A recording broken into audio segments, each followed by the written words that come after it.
What's up, guys? Sub-Zero here, back for another VOD review. Today, look, I've been doing all these NA VOD reviews for the past week, really since the set came out, so I thought, let's do a VOD review of an international player, and who better than the rank 1 player on the Japanese server? It's Tidal. He's rank 1 here, 462 LP. You look at this LP graph, I mean, it is just up and to the right. There are barely any bot 4s in here. A lot of firsts, a lot of seconds, a lot of thirds. Just a beautiful match history, honestly. And the other crazy thing is, if you look at the rest of the ladder here, look at this, man. Only 85 games played. I mean, no one else, even in the top 10, has close to that few games played. And you can see it's because of his consistency, right? 78% win rate, or 70% top 4 rate, 34% win rate. It's just crazy. And that is not all. That is literally some of it, which is, it's really, I mean, we could VOD review Tidal for just that reason alone and say, okay, let's VOD review Tidal. He's a beast. We should VOD review him. He also played this kind of fabled reroll line that I didn't know if it was really a meme or if it was real. I played it in one of my games, actually in tournament. That was a tournament game that, it was my last game of the day. It didn't really matter, so I wanted to try it out. And I actually missed on one of my carries and still had an okay performance. So I thought, you know, maybe this line has some legs. And I saw Tidal played this line on ladder to be one of his games to get him so high on LP. I mean, we must watch this game and talk about it. So that's what we're gonna do today. We start off here, we have this kind of like, actually pretty decent like Shepherd opener. I think a lot of people really do like this opener these days. We actually have 3 Shepherd units. We have the Alawi, who is one of the best things that you can hit for that opener.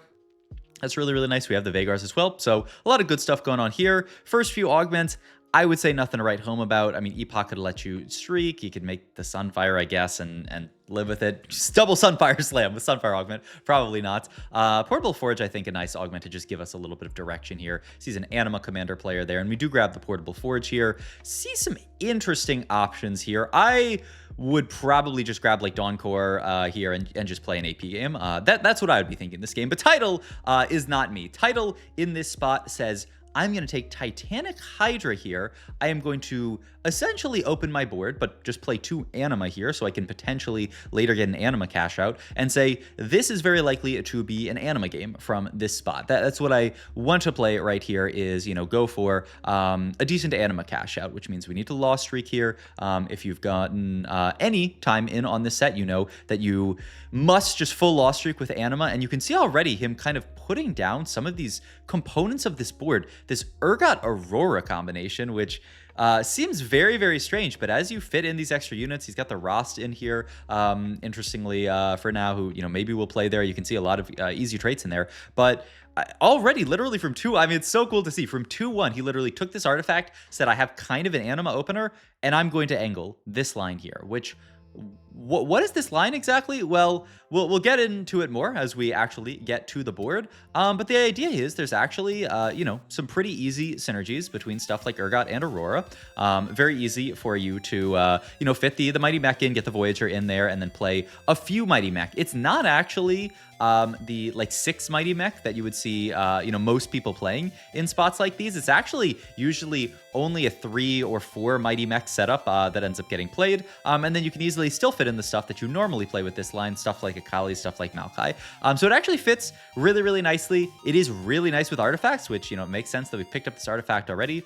It is Ari plus Evelyn portal. Looks like he's actually looking at taking Evelyn here just because he likes the sword as an Urgot component and because, you know, maybe there's a chance we get high roller 4 cost. I mean, 8 XP is 8 XP. I would be looking at this, yeah, and he does end up taking that here. And we do get Alawi pair here. The funny thing is, you know, we don't actually play Alawi on this board. I would be surprised that he is, I'm surprised that he's playing in this way because, you know, normally if you are lost streak in the spot, you have Anima. I would think about playing this into like an Anima Victor game, but he's saying, no, this is what I want to just straight up angle from Anima. Also, wow, this was a potentially nice, is it a nice end? I think we broke our lost streak, right? Yeah, I think it's actually insanely close. It depends on who aggroes on whom, but yeah, I think we did win this fight. I think that's a bit of a miss from Tidal here, actually. What he tried to do was essentially say, hey, I'm going to sell one of my Anima units and try to trick them into thinking that I am like full opening and maybe try to get them to sell something. Didn't really work out. He actually got positioning diffed there where his units ended up focusing down the Jinx, and so we ended up actually winning that fight there. So now we're going to have to play a little bit more for win streak. So, hey, just for those of you who say only VOD review high roll games, I mean, hey, title here, world champ, broke his anima streak here, and we're still playing the game. We have strong mental. You know what? Something that I've learned, not recently at all, but it's something, you know, sometimes in life you have to like relearn a lesson multiple times. And it's definitely something that I relearned today, is that games of TFT, they're never over. There's always something to do. I played a game today where I was 3-way contested in new Double Trouble. What is it called? 2 Tanky. I was 3-way contested in 2 Tanky, and the person who ended up playing Samira ended up bot foring, and the other contested players ended up top foring, which just goes to show. Pretty interesting.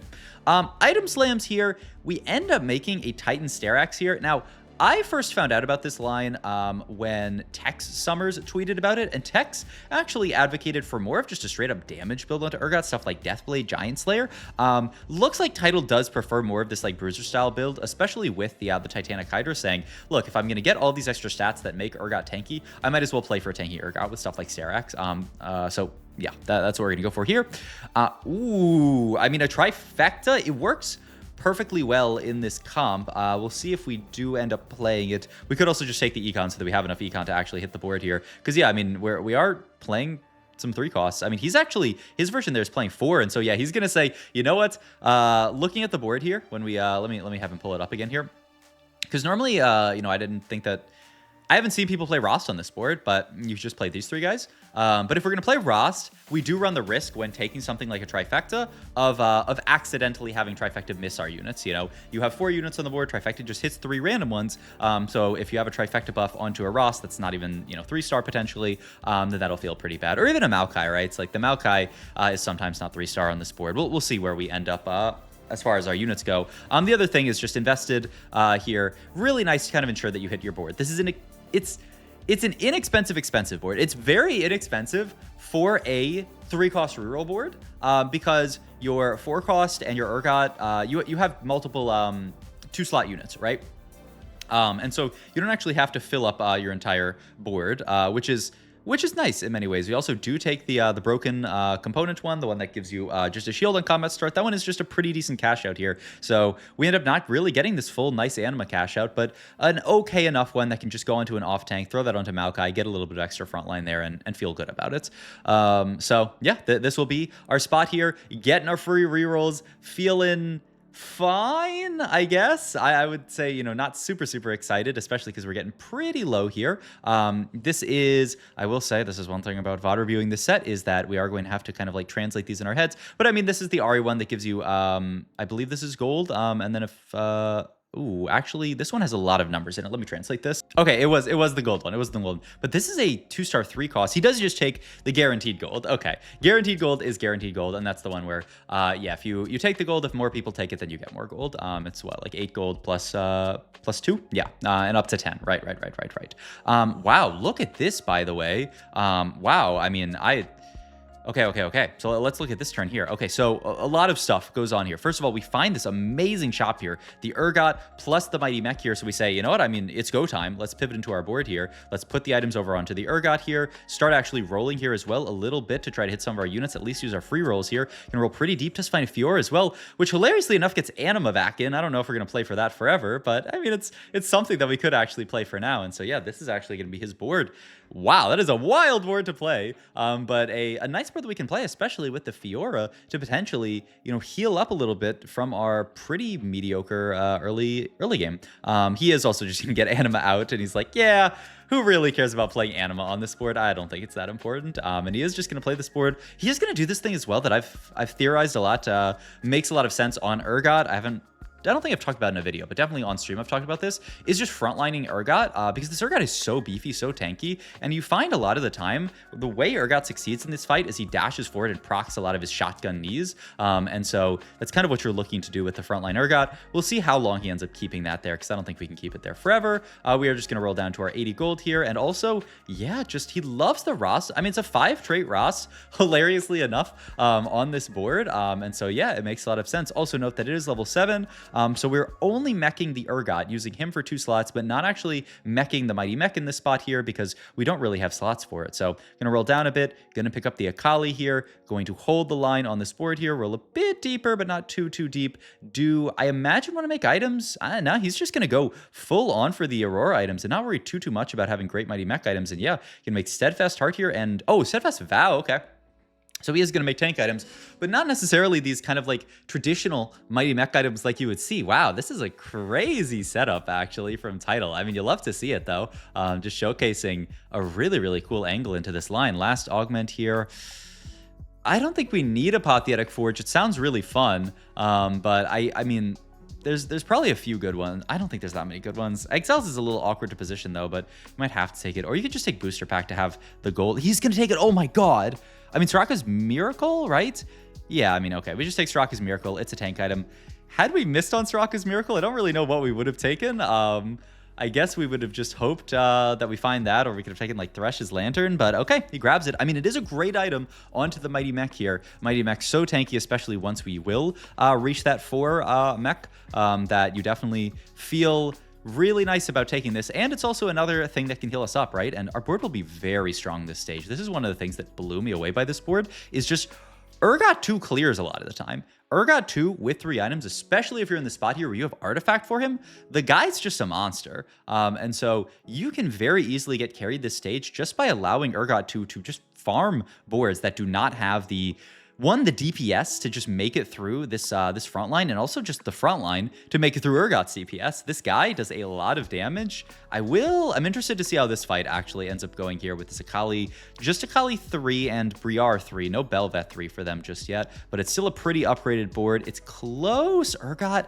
doing great work. I mean, look at that. Urgot 10,000 damage and pretty tanky. I mean, this is why you play this line, as he stabilizes you so nicely. Must take the left side here because the right side is that Evelyn offer that says you cannot buy units for 2 rounds, which sounds like it would be disastrous. And we do actually, oh my god, off of our 4 cost here, get the Mighty Mech too, which is really nice. The other cool thing about this line is, you know, since the B patch, you know, Mech is a lot less popular. There are a lot less people out there just spamming Mighty Mech. Makes it a lot easier to run a line like this where you do obviously want to find the Mighty Mech 2-star on something like level 7. And also, we are rolling really deep here because we're so close to Urgot. He wants to find Urgot 3 here and doesn't find it actually. The upside is we do find the Ross 3, who is going to provide a bunch of extra stats to our entire board via Redeemer.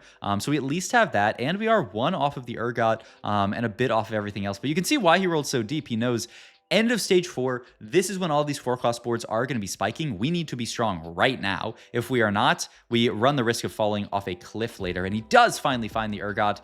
Weirdly enough, he actually makes this Maokai too. It's kind of surprising to me because I would think we don't really have the gold to reach there. I'd much rather find the Aurora and then push level here. Ooh, he's also trying to split the positioning a little bit with this setup. I don't know how necessarily good it is. I mean, we'll see how often he wants to do this here, but the idea is we can split the enemy front line, give Urgot good odds of walking to backline, and he does just walk straight to backline and shoots that cannon. So very nice here. We just need heal cut, right? Oh no, we have heal cut, so we just need a last Aurora item here, and it's JG onto the Aurora. Makes sense to me. Seems decent enough here. Yeah, he actually has got all of his bases covered here as far as that goes. Makes Archangels actually. Doesn't actually have Armor Shroud. That's the other thing that we would be looking for here, because you're not actually playing Atrox on this board when you normally would be. You're just playing the Akali plus the Maokai. So you don't get that benefit of having just free Shroud and Sunder. So you don't actually have anything for free in this line, which is, I mean, a little annoying. But Aurora does a great job of holding stuff like the Morello, holding these supportive-ish items here. Rotate into a Veigar reroll player who I would think would be digging for 3-star 4 costs, but actually, I don't know what their spot just looks kind of doomed low-key. Like Pandora's bench plus Priz ticket, I imagine they were going to stabilize around Veigar and then go for like 3-star 4 costs, and then maybe Meeple was a little bit more contested than they had bargained for, and they said I'm 8th, and I think they are. And oh my god, that is a quick Aurora 3 as well. I don't know how he hit it with just those few shops, but I mean, now we can see the board at full power. Aurora 3, Urgot 3, and the Mighty Mech 2-star here, just blasting through a Vex board, by the way. Just the Graves does, I mean, he has no power against this board. He just absolutely gets destroyed here. And I mean, we're looking at an easy top 4 in this spot. Once again, This board fits really nicely on level 7 with just the one Mighty Mech upgrade. Now, you are really happy to go for a second Mighty Mech upgrade onto the Mighty Mech, obviously.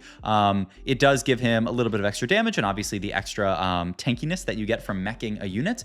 So that's definitely something that we're going to be looking to do. But for now, I mean, no reason. If it ain't fixed, don't broke it. We are chilling on this board right now. And the Urgot, man, look at him go with this Titanic. Just boom, boom, boom, just absolutely clearing. I mean, the idea when Tech Summer tweeted about this comp, which was, I don't know, a few days ago, he did certainly say that this was an artifact check style comp. You know, getting extra artifacts onto Urgot feels really, really, really good. This is something that people have been doing, you know, a tale as old as time. People have been doing this back when Mech was broken, playing just a regular Mighty Mech board and then throwing all of the extra artifacts onto Urgot, potentially just finding random Urgot 3. But, you know, since then, Mighty Mech's a little bit weaker, and Urgot, I think, you know, comparatively is a little bit, you know, more appealing as a primary carry as opposed to something like an Aurelian Soul. And so we can play for this board. Now, we do take a loss there. That fight was a little bit rough. We're very close to being able to push level 8 here and mech that Mighty Mech. I do imagine that'll be our level 8 there. There's not really much else to add on this board. We could throw in the random Aatrox actually for Shred and Sunder.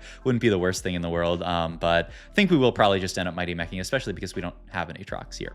Rotate into, ooh, that is a scary, is this the same board or a different board with Vex Graves on it? Either way, it's a scary board here, but Urgot doing great AoE there and just clears him, man. Vex 2, Graves 2, Blitz 2, no problem for this board. The Urgot is just unkillable here, and yep, we are looking at pushing our next level after this. The Ahri charm. The Ahri boon from 4/7 also really, really nice to get us, you know, slowly pushing levels here. We get a 3-cost dupe, which is kind of, I feel like, insulting at this point in the game, but all good. Evan's Shroud must be the pickup. Really? We don't want Armor Shroud on this board? Am I die? I think we are missing. I'm really surprised we don't take Even Shroud here, but I guess he just says, you know what, who cares about Even Shroud? That is a giant dragon in our face as well. Not the end of the world, but he is pretty tanky. And the Mighty Mech trying his bestest to tank. Was that a duplicated dragon? That dragon looked like it had, whoa! Oh my god, we just died to that dragon. Top 4 locked in, and actually it's a top 3. That was a quick game. Is that the duplicated dragon? I know they say if you can actually duplicate a dragon, he becomes disgustingly strong, because this dragon looks like it has more than 6k HP. Maybe it is just a 6k HP dragon, but that almost looks like it's one of the duplicated ones that is like the super, super broken one, if you can get it, where you farm it with Bard, and then you need to use either a 5-cost duplicator. You can dupe it with 7 meeple, but I don't think that's what they did there. In any case, I mean, a really cool third. I think if we had not fought that giant dragon, then, I mean, we could have even done much better than this, but a great showing for this comp, and just a great game from Tidal, who is rank 1 Japan. I mean, absolutely beasting it. So, hope you guys enjoyed this video. As always, if you did, please like, comment, and subscribe. Check out my Twitch and Metafy. All my other links down below, and I will see you guys. Oh, I didn't do the extended outro. Twitch, Metafy, Twitch, I stream on it. Metafy, I coach on it. Like the video. Can you guys hype the video? I was watching one of Kai's videos today, and it gave me a little button that said hype the video. Can you guys do that? If so, what does that do? And third, if so, do that. All right, I'll see you guys in the next video. Bye-bye.